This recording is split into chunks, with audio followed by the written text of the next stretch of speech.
Story time. About 10 years ago, when I first started traveling everywhere with Tony Robbins, now my best friend, and I see him every day, and I live next to him. We go everywhere together pretty much. I was curious because there was a time when I was traveling around the world before I knew him personally, and I was teaching trainers. So I would go to Europe, I'd go to Australia, and I'd go to the United States, and I'd give a seminar to health and fitness professionals, showing them and teaching them how to get results.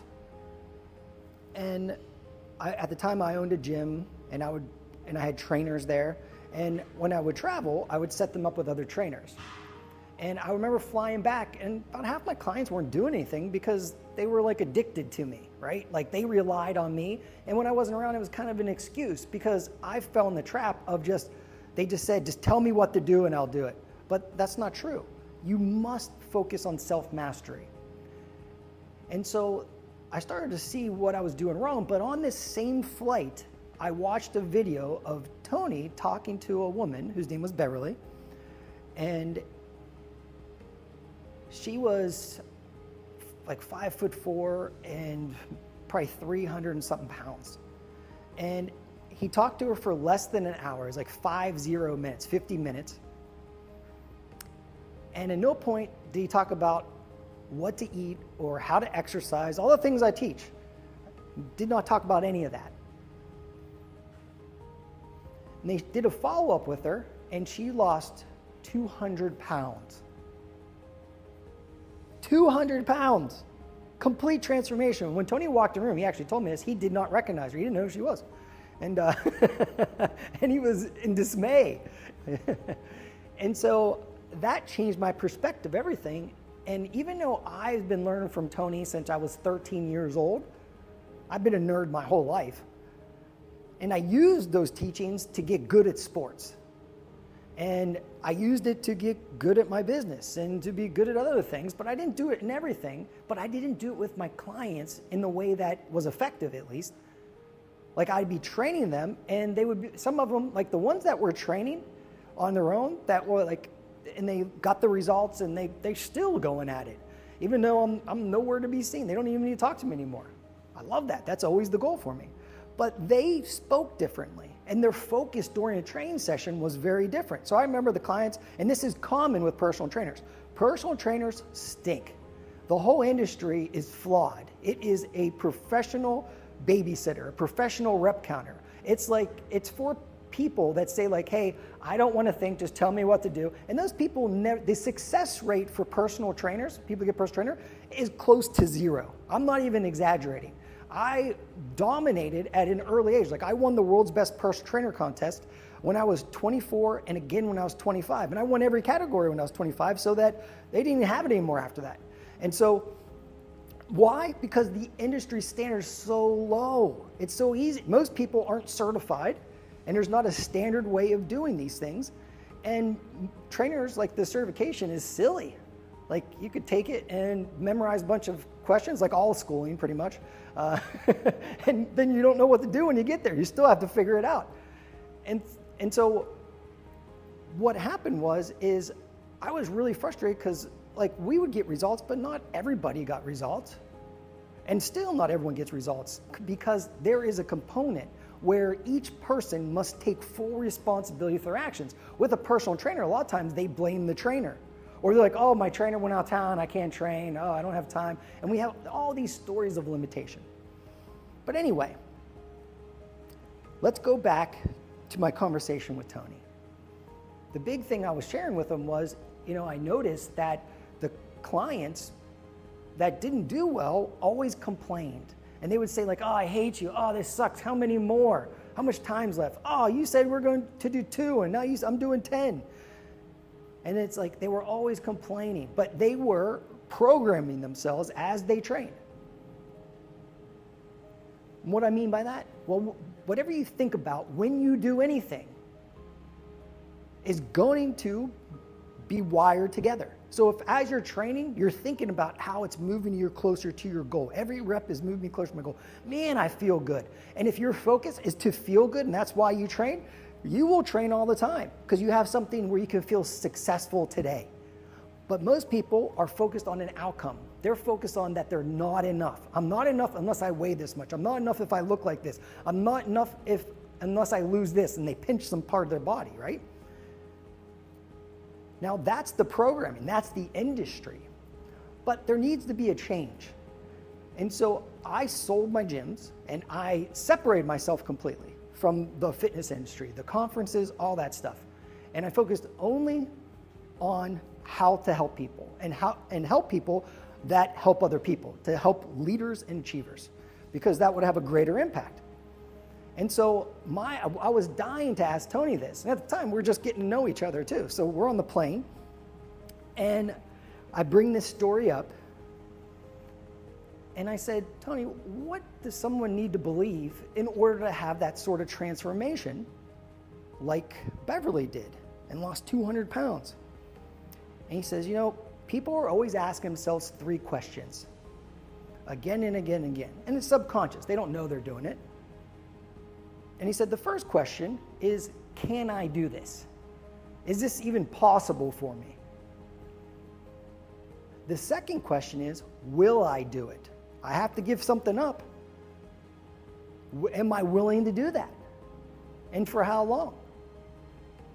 Am I willing to change for the rest of my life? Or am I willing to change my lifestyle? Because that's what it takes, right? You must change the type of person that you are in order to change your lifestyle. And then the final question is it worth it? Because it's going to require energy. It's going to require effort. Is it worth it? So those 3 questions, again, you might want to write these down, is can I do this? Will I do this? Am I willing to pay the price? And is it worth it? So as I create content and I'm teaching, I'm always thinking about these things and I'm always wondering what you're thinking. And that's why I'll ask questions to you guys in the app and stuff. And it really helps me. So I really appreciate when you reply to those things, because it allows me to serve you on another level and it's specific to you.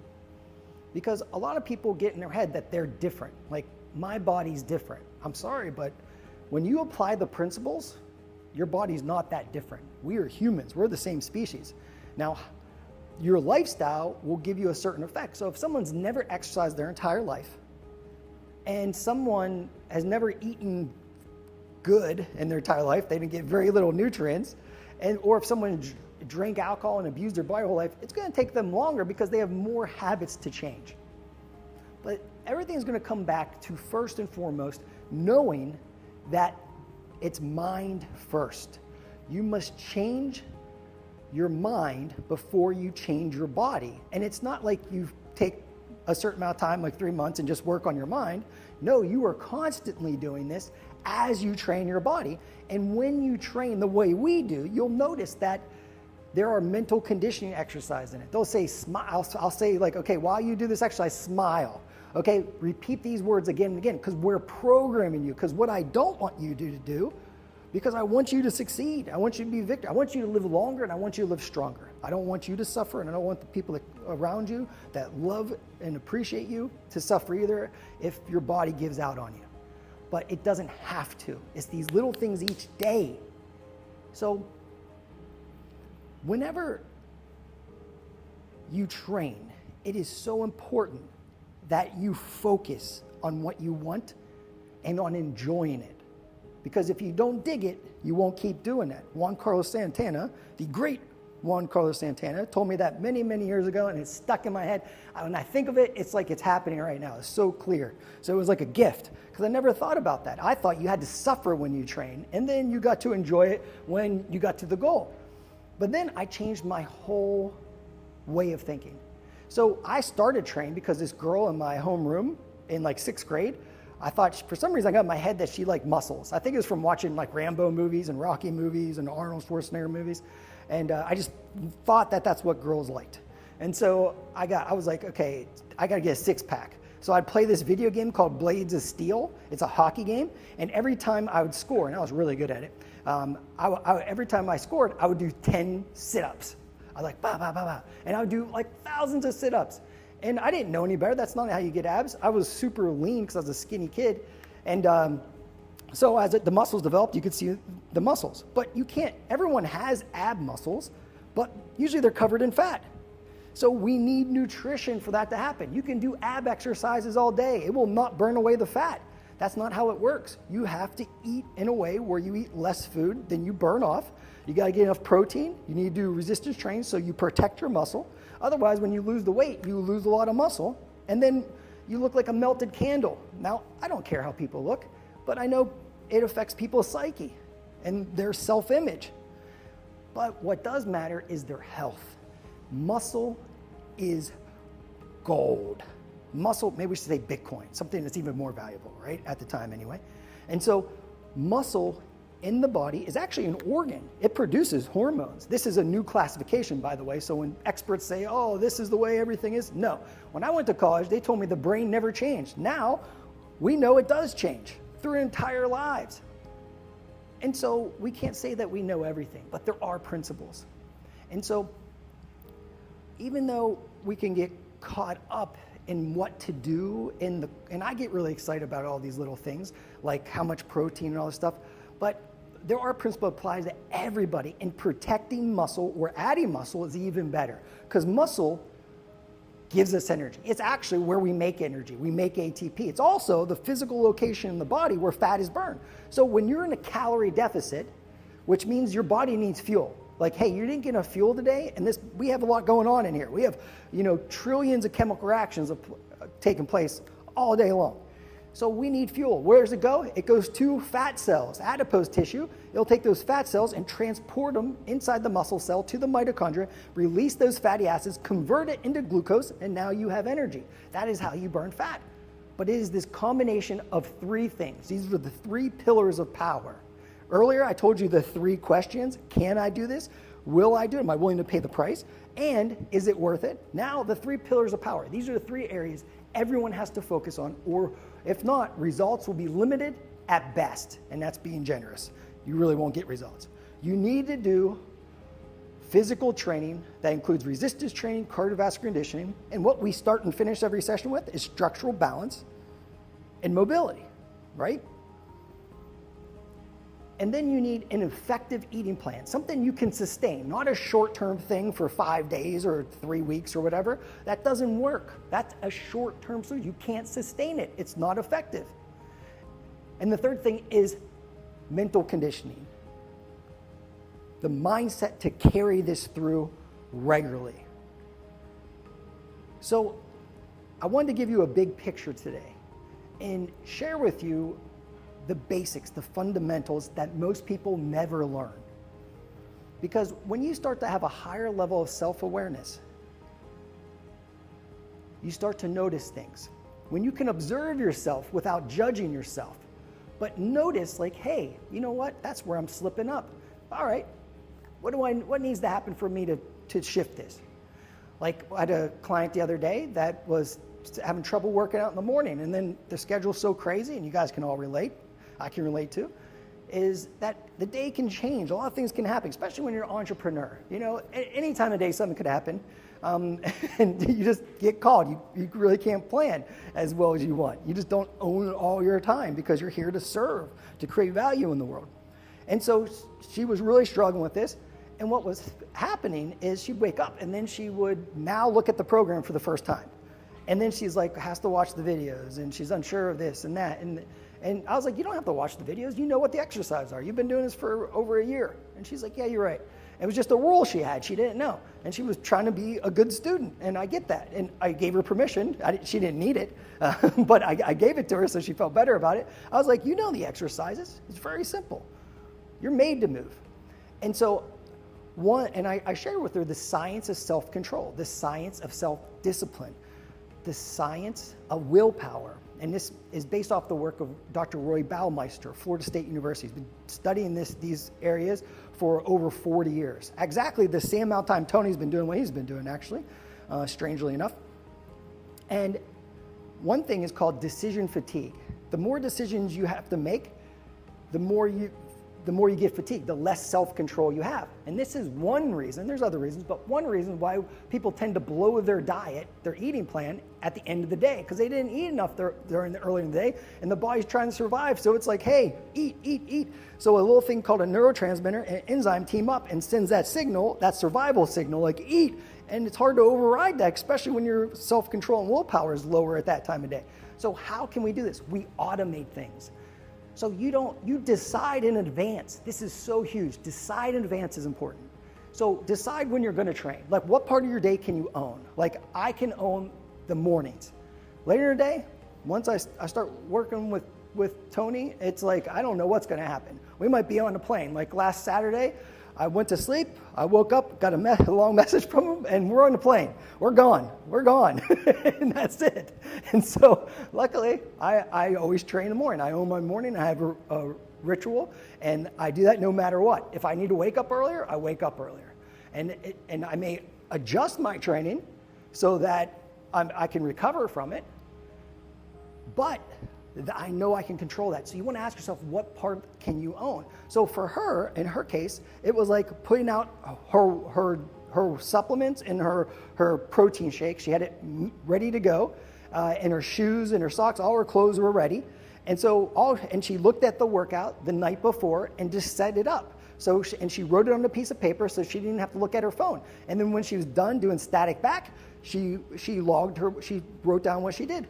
And that was it. And so now she's been doing this and she's been very successful and feels so relieved, but she has so much more energy and she feels good because she felt like she wasn't doing enough. So keep this in mind. There's one last 3 things, okay? These are the 3 prerequisites to achieve anything. And when I share it, you're gonna be like, yeah, of course, I just didn't think of it that way. It's these 3 things. And then we're going to wrap this up. 1, self-awareness. You don't know what you don't know. Until you are aware of your behavior, you won't be able to change it. And this is when we blame outside circumstances. This is when we make excuses because we're not aware of what we're doing. We're not aware of our thoughts. We're not aware of our patterns. And so this is why when you look at the scientific literature, when someone just writes down what they eat better and they eat less. They don't overeat as much. Like just tracking things. What does that do? Is it because it's magical and you have to do it the rest of the No, I'm becoming aware of what I'm doing. Then the second thing is tricky because our brains are designed to make us right? When we're in our ego especially. It's self-honesty. Can you be aware and then look at it objectively without judging yourself, but looking at it through discernment? Like the difference between judgment and discernment, real quick, is judgment is like, I'm such an idiot. Discernment is, man, I'm missing the mark on this. How can I change this?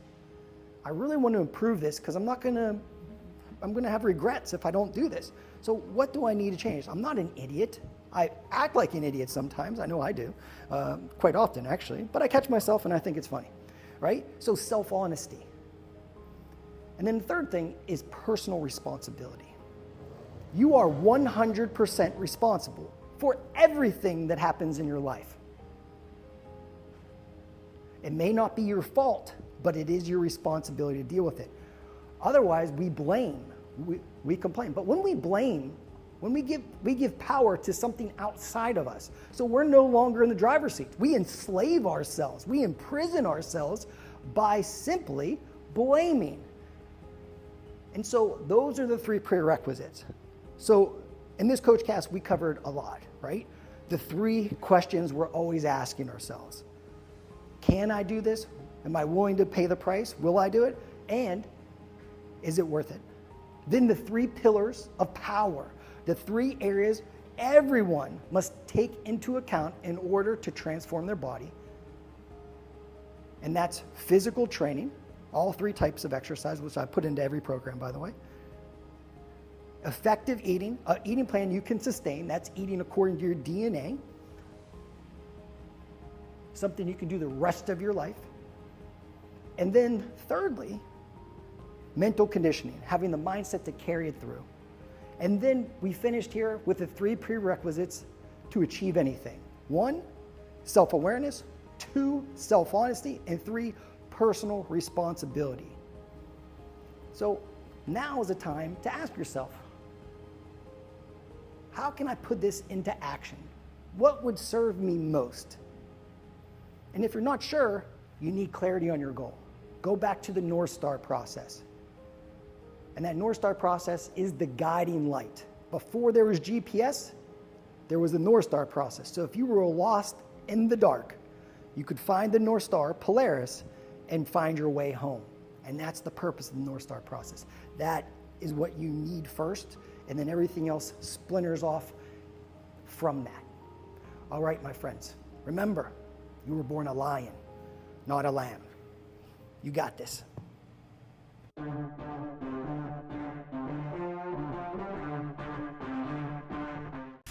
tap into the real you, but you have to retrain yourself. The way you retrain yourself is you wake your ass up in the morning and you say, I am here for a reason and a purpose. And it's bigger than my moods. It's bigger than the difficulties of the day. I am here to live like a lion, not the fear of a lamb.